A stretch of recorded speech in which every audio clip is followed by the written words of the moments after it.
4-week resilience building workshop. Um, I'm Ethan Swift. I'm a full-time counselor and doctoral intern in the UMBC Counseling Center. And Renee, if you want to introduce yourself. Yes, thanks, Ethan. I'm Renee Mitchell. I'm a doctoral intern as well and an outgoing counselor at the Counseling Center. Awesome. So this is, before we get started, I will say this is a 4-week filmed webinar, so there will be more to follow. It's for UMBC community members based on evidence-based skills training, building resilience, which is based on Linehan's mindfulness and dialectical behavior therapy. And we recommend practicing a mindfulness exercise before watching this webinar, although we will also do one in a couple of slides. For synchronous webinars, check out our MyUMBC group page. So be on the lookout for certain events that are coming up in order to participate in vivo. And just want to make a note, this is not a substitute for psychotherapy. Please contact the UMBC Counseling Center at that number there for psychotherapy and other clinical services. So again, this is one of 4, and today we're doing number 2, which is topic 2, thoughts as thoughts.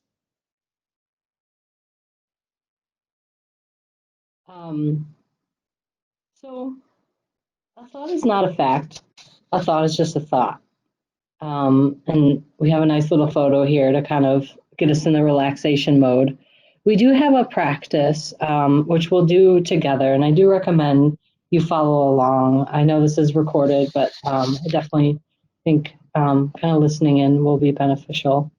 So I'll pull it up, and I just want to name, I'll be reading from over here, but if you can, just kind of listen in and go from there. So sit in a comfortable position and either close your eyes or rest them gently on a fixed spot in the room. Visualize yourself sitting behind a gently flowing stream with leaves floating along the surface of the water.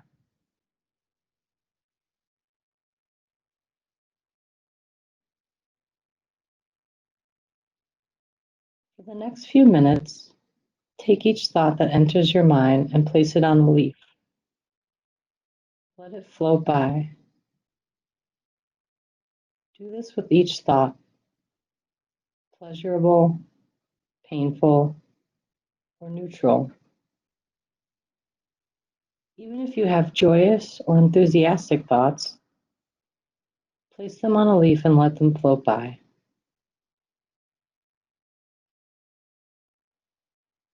If your thoughts momentarily stop, continue to watch the stream. Sooner or later, your thoughts will start up again.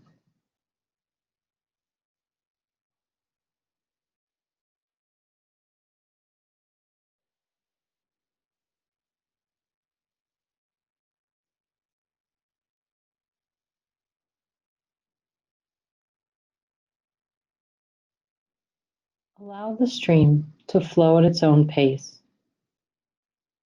Don't try to speed it up or rush your thoughts along. You're not trying to rush the leaves along or to get rid of your thoughts.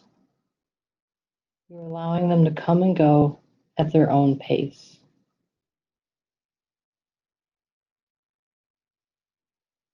If your mind says, "This is dumb, I'm bored, or I'm not doing this right," place those thoughts on leaves too, and let them pass.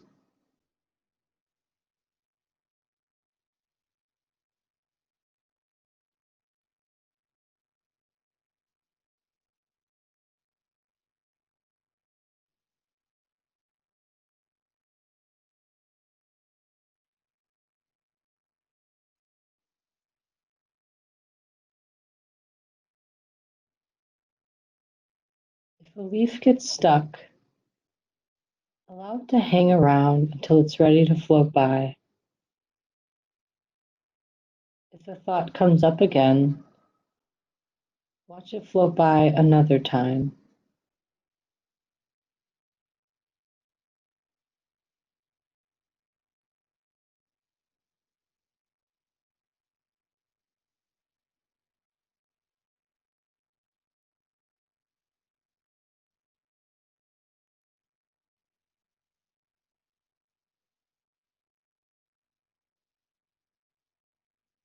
If a difficult or painful feeling arises, simply acknowledge it.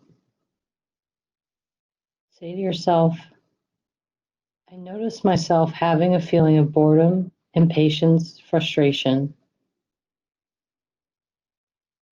Place those thoughts on leaves and allow them to float along.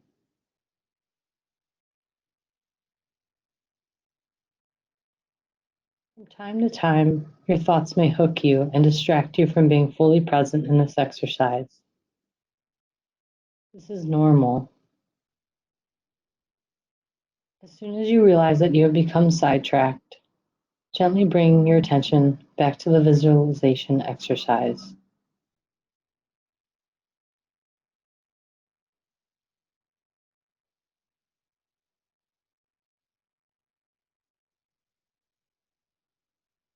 As we bring ourselves back into the room, you can slowly open your eyes.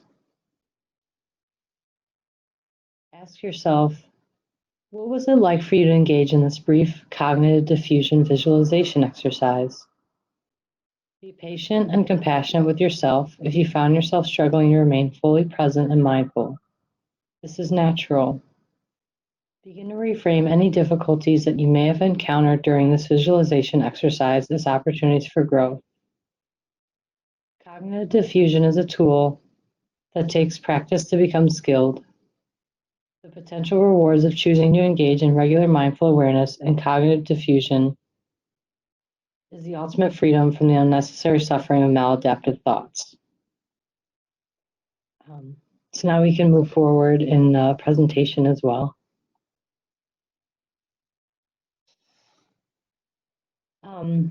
So as we kind of move forward and you're listening to this and watching this presentation, I might ask yourself to choose one word to describe your mood today. Feel free to use a word not listed. So you might be feeling a positive emotion, you might be feeling a negative emotion. And kind of sit yourself and ask yourself, where are you at in some of these kind of choices? And also ask yourself, what brought you into this webinar that you would like to improve?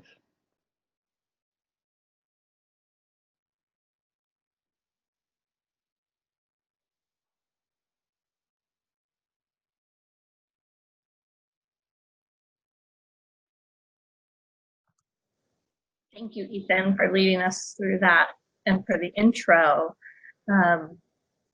Thinking about what it is that you're hoping to improve today, and what brought you here, what we're hoping is that by talking about the way we think about our thoughts, the way we relate to our thoughts, that we can come up with some ways of coping with sort of emotional difficulties or challenges we might be having, as a way to kind of build some resiliency. And so I'm going to start by talking about what thoughts are, and then we'll go from there. And so we don't think about our thoughts very often. So this is a kind of a unique way of starting to bring into our minds what it is that we think about. And so thoughts generally are all around us. We're much like a fish in water, where when we're swimming, we're immersed in our thoughts. And so without any awareness of what our thoughts are, just like a fish isn't aware of what water is, we are always aware of what it is that we're thinking. And thinking can be really helpful. I mean, thinking helps us solve problems, it helps us be creative and make plans. And at other times, though, our thoughts can lead us to feeling kind of stuck, or they can negatively influence our mood. Our thoughts tend to match the mood that we're in. So if we're in a happy, positive mood, then we tend to have happy, positive thoughts. And if we're in a more negative mood, then we tend to have more negative thoughts. But the thing is that thoughts actually are just events in the mind. So often we're swimming around in our thoughts unaware that we're even having them. But in reality, they're these products of our mind that come and go. They're transient, so they're fluid.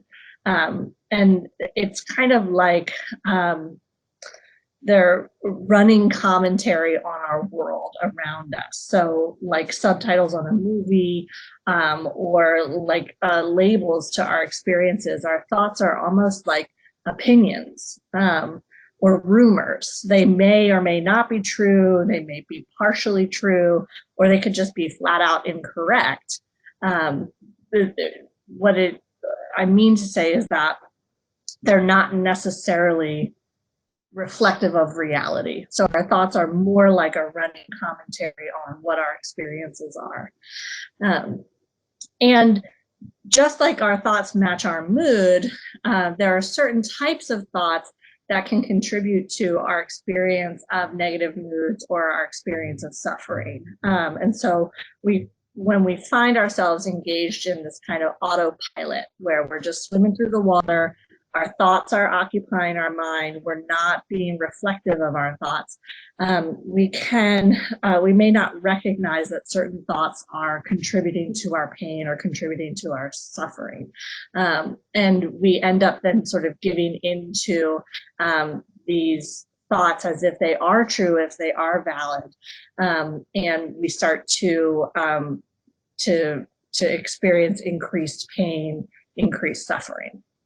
And so what I'm hoping to talk about next is what some of those common thinking traps are. So if we can identify that our thoughts are just thoughts and they're not necessarily the truth, then we can start to reflect on what are the thoughts that I'm having, and are those thoughts working for me, or are those thoughts working against me? And so the human mind is really amazing because we've come up with shortcuts in order to be efficient and to evolve as humans and as a species to be able to be quick thinkers. We tend to engage in these thinking traps because they allow us to make quick decisions. But the tricky thing is they're not always correct, and they can be really easy to fall into when we're not paying attention to what our thoughts are. And so often these thinking traps happen to us. We find ourselves engaged in these types of thoughts after some kind of triggering event. So something happens in our life, and the way that we think about that thing can either lead to a feeling of ease and comfort and happiness, or it can lead to feeling kind of more pain and more suffering. So, and the way that the way we react to that event depends on how we think about it. So for example, if we're walking around on campus and we see a friend of ours and we notice that that person doesn't say hi to us, then how we think about that experience may contribute to our suffering. So we see our friend doesn't say hi, and we may engage in all or nothing thinking, right? Black or white thinking. So saying, well, they're a bad friend because they didn't say hi to me. And there's no room for any kind of shades of gray in that. We're just making this all or nothing judgment about that person. We could overgeneralize. So assuming that this one experience creates some kind of rule for our whole life. So no one ever likes me, or no one ever says hi to me, even though it's just this one time that I experienced this event. We could engage in mental filtering, which is almost like kind of yes butting ourselves. So it's dwelling on the negative aspects of things and disregarding the positive aspects. So the friend might not have said hi to you, but maybe they made eye contact and did a nod, right? But I might minimize the fact that they still acknowledged me and amplify the fact that they didn't come over and say hi and engage in a conversation. And that means that that was overall a negative experience for me. That's filtering out the positive information and focusing on the negative. I could jump to conclusions about what it means that that friend didn't say hi to me. So I could engage in some mind reading, right? So they didn't say hi to me, they must really hate me. That's me projecting onto them what it is they might be thinking or trying to read their mind, when really I don't know why it is that they didn't say hi. I could engage in emotional reasoning. So really just relying on my hurt feelings to interpret what happened. So assuming that the way that I feel about what just happened really reflects what actually happened. So I feel sad or I feel hurt, and so that must mean that that person intended to hurt me, right? That would be emotional reasoning. I could engage in some should behavior. So this would be like putting myself down or holding myself to some standard that is really too high or not realistic. So I shouldn't ever expect someone to say hi to me, or I shouldn't really hold out hope for friendships. That would be kind of putting some shoulds on myself. I could label what happened. So using a negative label onto myself based on what happened. So that person didn't say hi to me, I'm such a loser. And that would be kind of reflecting on taking what happened in the world around me and personalizing it to myself, which is similar to personalizing that this is all my fault. Like I'm just not a good friend, and that person didn't say hi to me because I'm just really a negative person.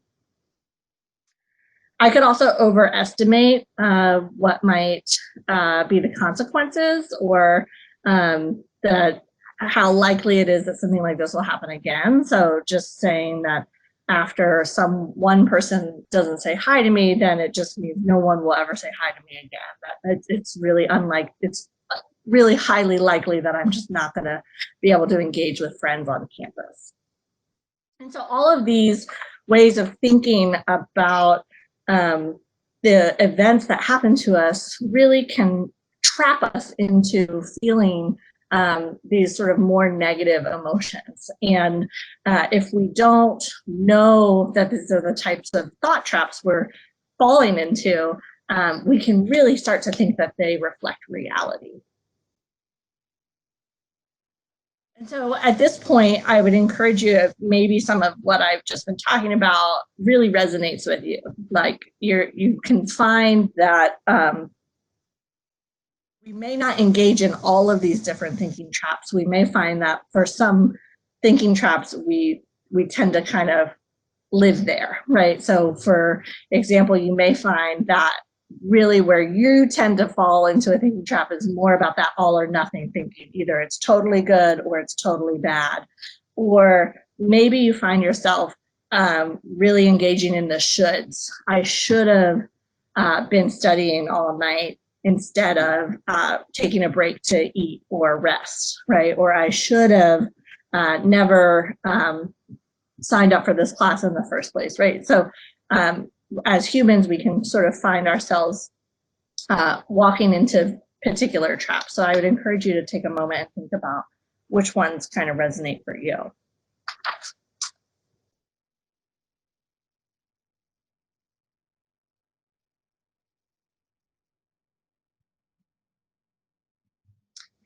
And so then the question becomes, what do we do with that information? So, okay, you've identified that you have some thought patterns and they might not be the most helpful, right? They end up making us feel worse about the situation than making us feel better. And so how can we try to avoid those painful thoughts.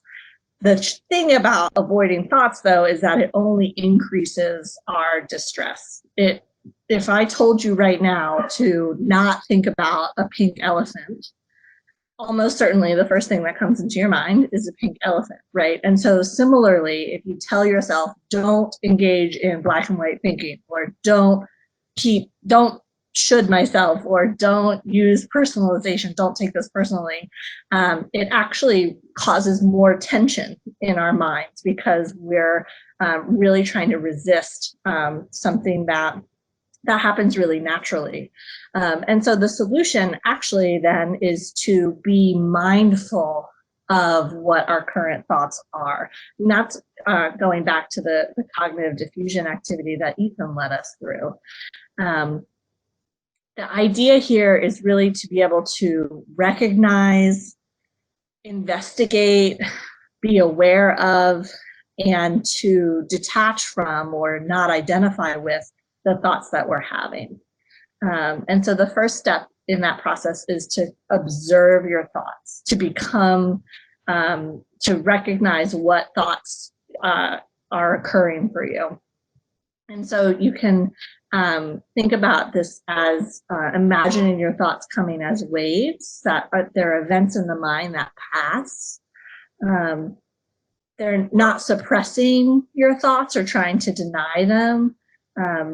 Taking a non-judgmental approach to your thoughts, acknowledging that you're having thoughts, that I am thinking about something, and really trying to take that step back and observe your thoughts as they're happening. So recognizing that you're having a thought in and of itself helps you detach from what that thought is.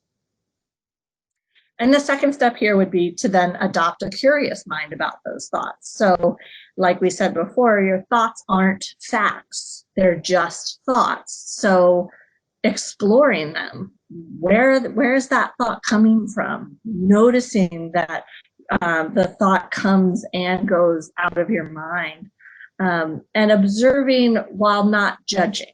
So letting go of the judgments you might have about the thoughts, and really just exploring and investigating, where is this thought coming from? And that can help you maintain this awareness that you are not your thoughts. So the thoughts are not facts. And so you don't necessarily have to treat them as facts. You don't have to act on your thoughts. You can think to different times when you've had very different thoughts than what you're having in the moment. So maybe you're in a position where you're thinking to yourself, no one is ever going to say hi to me on campus. And you might think back to a time when you ran into a bunch of people in a particular day, and it was a really beautiful experience. And so your thoughts were really different in that moment. And trying to remember also when you weren't feeling such intense suffering. So the idea is remembering that our thoughts and our emotions come and go. And so when we're in the middle of an intense emotional experience or in the middle of a thought that's difficult, remembering a time when we felt differently or thought differently can help us separate ourselves from our thoughts. And then again, like I said, with that pink elephant, trying to block or suppress the thoughts is only going to make them bigger. It's going to make them louder. And so if you find yourself wanting to avoid the thoughts, you can ask yourself, what sensations am I trying to avoid right now? And then turning your mind toward that sensation and toward that thought, and approaching it rather than avoiding it. Engaging in that kind of mindfulness activity that we did earlier, where you take a step back and you observe your thoughts and as they come and go. So imagining them on leaves floating down a river allows you to see that the thoughts enter your mind and they also leave your mind. You can also play with your thoughts. So reading them out loud as fast as you can, or singing them, or imagining them in a sound of like a cartoon voice, but just to engage in some curious reflection on what these thoughts are and recognizing that they're different from who you are, and they're different from what reality is necessarily. You can also try loving your thoughts and embracing your thoughts and saying, that the thought that you're having is a beautiful thing, even if it's a painful thought.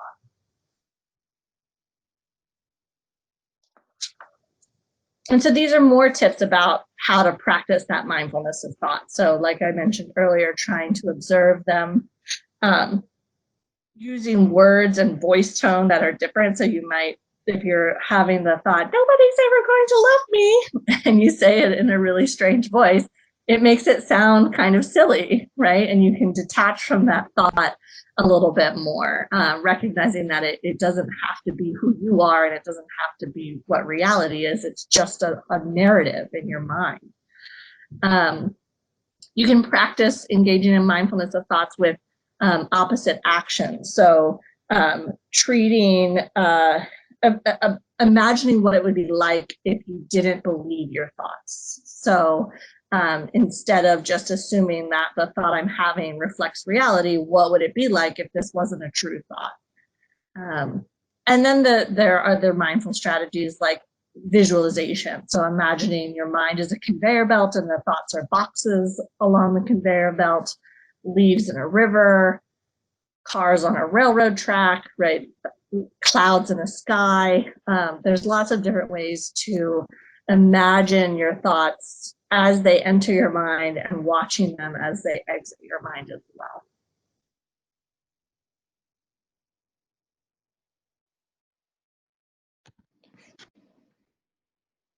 All right. So in terms of thinking of accumulating positive emotions in the short term, think about it now. So build positive experiences now. Increase pleasant events, and we'll kind of go over some pleasant events examples. Try to do one thing from the list that we'll share, at least one thing each day. Avoid avoiding. So that means avoiding your thoughts, like Renee had so beautifully said with the pink elephant example, and practice opposite action, kind of like Renee had said earlier too. And be mindful of pleasant events. So that could mean a number of things, but in this case, like being mindful of how we experience it, being fully present in the way we experience pleasant events, being intentional about the way we experience pleasant events. And that includes being mindful of positive experiences. So focus your attention on the positive moments when they're happening. That includes don't multitask. Kind of like how you're having a stressful day at school and you want to eat lunch at your desk, that you're working on your current assignment or something, go experience your lunch somewhere else and fully attend to that. And refocus your attention when your mind wanders to the negative. So that might feel counterintuitive to the avoiding, but it's more or less about just refocusing the attention, being mindful, and engaging in fully in each experience. Excuse me. And when you're being mindful about the positive experiences, be unmindful of worries, which includes don't think too much on when the positive experience will end, whether or not you deserve this positive experience, and how much more might be expected of you now. So it's kind of like fully engaging in the positive experience, like we're mentioning, not worrying about the negative pieces to it.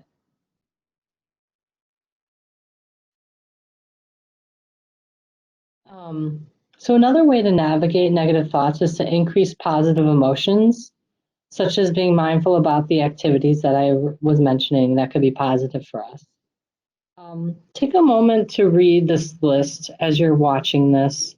If anything stands out, if anything you might want to engage in soon, if anything feels accessible, like I really enjoy, let's see, thinking about past trips. So I really like to travel, even if it's to short places, even if it's to Patapsco, which isn't too far from me.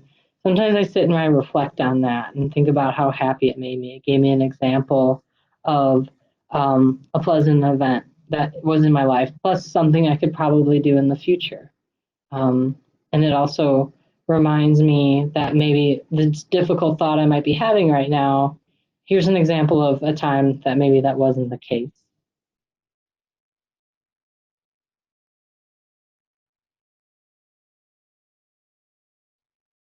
And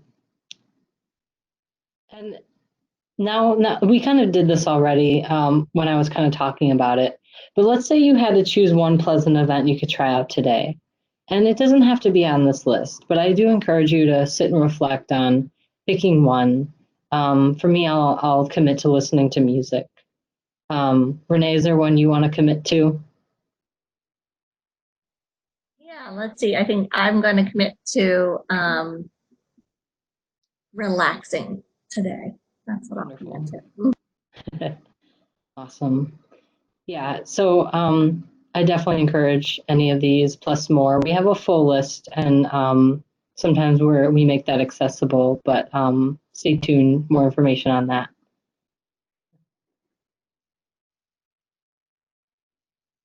Yeah, thanks, Ethan. So the idea here is that when we can, there's multiple ways of developing resilience, and one of those ways is to decrease our negative emotions, right? So we talked about mindfulness, being mindful of thoughts that lead to negative emotions.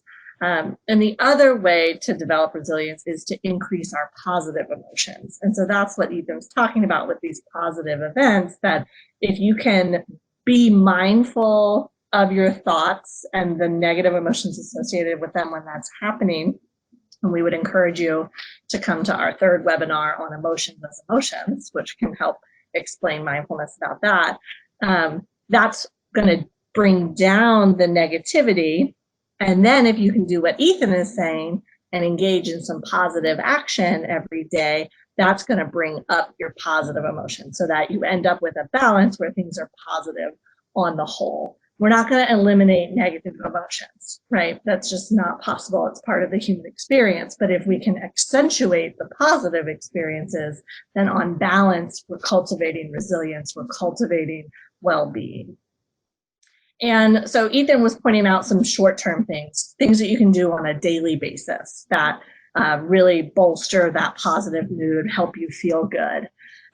But there's also things that we can be doing to accumulate positive emotions in the long term. So really building a life worth living by engaging in committed actions now that are reflective of our long-term values and our long-term goals. And so when we, in a moment, we'll talk a bit more about what those types of values might be. But I'm going to walk you through the process first of how to go from having a choice about what it is that you're going to do on a day-to-day basis, and then actually making that choice in a way that is going to cultivate positive experiences in the long term. So the first step is to avoid avoiding. So what we mean to say is start something now to build towards the life that you want in the future. And this is the sort of action plan to get that started.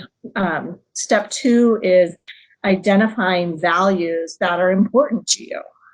So what is really important to you in your life? So for example, you may value productivity. You might value relationships and social connections. You might value being physically fit. Right? So these are all three different types of values that you hold in your life. And then it's like, okay, well, what am I going to work on right now? Right? It's a lot to try to work on all three of those at once.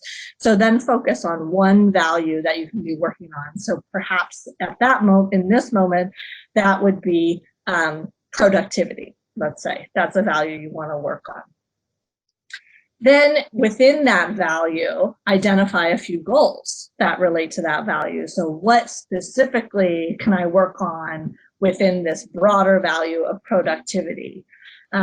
Maybe a goal might be getting a job over the summer, or being more active or involved with household chores or things at home, or finding some kind of internship or applied learning experience, right? So those are 3 different ways that you could be productive.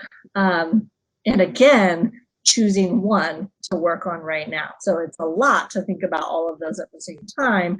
But in terms of committed action that you can take today, what's one of those goals that you could be working on? And so perhaps that particular goal is keeping up with household tasks or important responsibilities at home. And that still feels kind of vague and kind of big. Like, what does it mean to just keep up with household chores? That's like a lot of stuff that goes into that. And so then again, breaking that down into smaller action steps. So what are some things that I can do that would help out at home? So maybe it's doing the dishes, maybe it's checking the mail, maybe it's taking the trash out, right? Any of those things are action steps that could help you towards this goal of productivity. And then selecting one of those action items and engaging in it right now in the present moment. And what ends up happening when you do this is you've just now identified and linked something like taking the trash out to a much, much broader goal and value in your life of being productive. And it can make something that feels kind of maybe boring at best and annoying at worst, like taking the trash out, it can make that actually connect to a positive experience of feeling productive and building a life worth living and working towards a life worth living. And so you may find sometimes that short-term pleasure and long-term pleasure conflict. And so taking the trash out is not going to be on Ethan's list of short-term pleasurable activities, right? But it is something that can contribute to accumulating positive emotional experiences of feeling productive, of feeling like you're taking care of your home, you're taking care of yourself. And so when these activities do conflict, we would urge you to choose what it is that's going to contribute to that long-term well-being, that accumulative well-being over time. And so there are lots of different ways to think about how do you decide what actions and what items are going to contribute to that long-term wellness. And you can think about sort of 3 different components to happiness in the long term.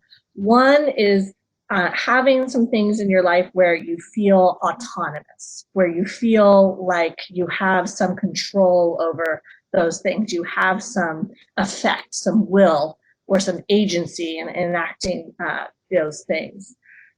Another component is competence, having some things in your life where you feel competent, where you feel effective, where you feel like you're contributing something. And a third component of happiness is relatedness, or feeling like you have a connection to other people. And so when you're looking at this values and priorities list and thinking about building daily action that builds on itself to this sort of long-term positive experience or life worth living, finding some values that fit into those different categories, again, autonomy, competence, and relatedness, are going to help round out your life experiences to generate the kind of happiness and positive emotions. And so what we would encourage you to do is try to identify from this list 3 values that are important to you. And what we know about the 3 categories of happiness that I mentioned earlier is that the most important one is relatedness and feeling connected to other people. And so if you look at this list, A and B are both related to that idea of connection to others. So attending to your relationships or being part of a group. And so as you're looking through this list, we would really strongly encourage that you make sure to include either A or B as one of those 3 values that's important to you. Other things that might be important, I mentioned some with my example, but you can see others here on the list. So living a life of pleasure or achievement, being powerful and having influence, having things be exciting, being respectful, being self-directed, right? Any of these could be something that's really important to cultivate in your life, and that would round out your experience of happiness and help you reflect on what behaviors you need to engage in now in order to build up and accumulate positive emotional experiences in the long run. So I'll give you a minute to take a look at some of these and reflect and think about what it is that resonates with you.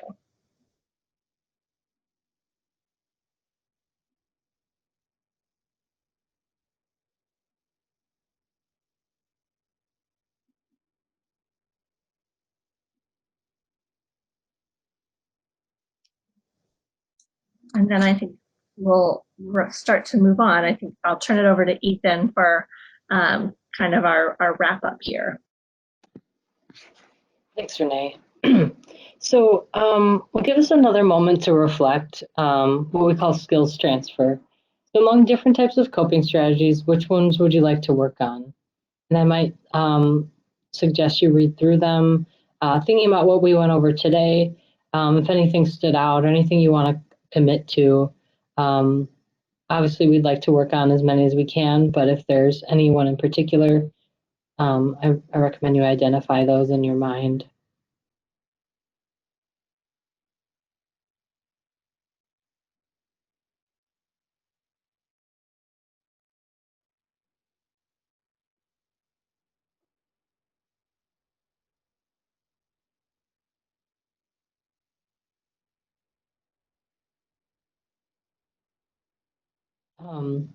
And as we kind of wrap up this webinar, I want to give you some resources, which I know you can't click the link from the video, but we could provide some via a comment section or on our post.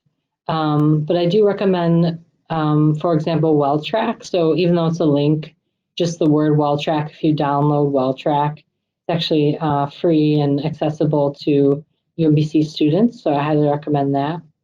As well as some of these other apps, Headspace and Let's Meditate, Breathe to Relax, Calm, Simply Yoga. Definitely recommend all of those.